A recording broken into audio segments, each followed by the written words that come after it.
हा महाराजांच्या हातातला दिव्यमणी जो महाराजांच्या हातामध्ये सतत असायचा बोटामध्ये, त्यावर बोटाचे ठसे उमटलेले आहेत या साईडला.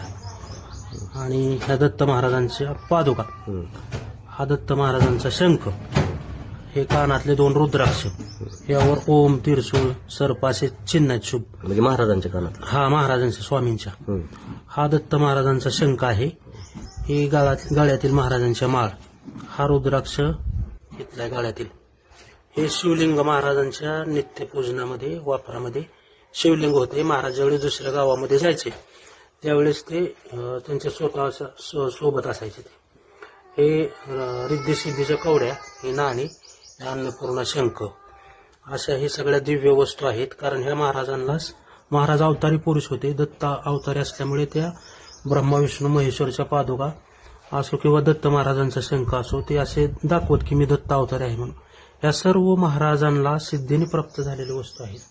ह्या वस्तू तयार होऊ शकत नाहीत, कॉपी होऊ शकत नाही. श्री स्वामी समर्थ महाराजांचे कृपा आशीर्वाद. हे दुसरा टप्पा घेऊ. महाराजांच्या नित्य वापरामध्ये जशा वस्तू होत्या तसेच नित्य वाचनामध्ये असलेले हे गुरुचरित्र आहे.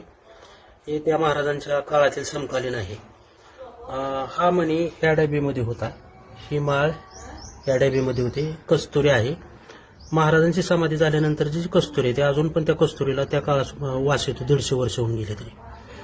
निम्म्या वस्तू ह्या डब्यामध्ये होत्या, निम्म्या वस्तू ह्या डब्यामध्ये होत्या. महाराजांचे कस्तुरी ठेवायची डबी, लाकडी डबे, याच्यामधून वास जाऊ नये म्हणून अशा लाकडी डबे पूर्वीच्या काळी वापरत होते. आणि हा शाळीग्राम पूजनात आहे.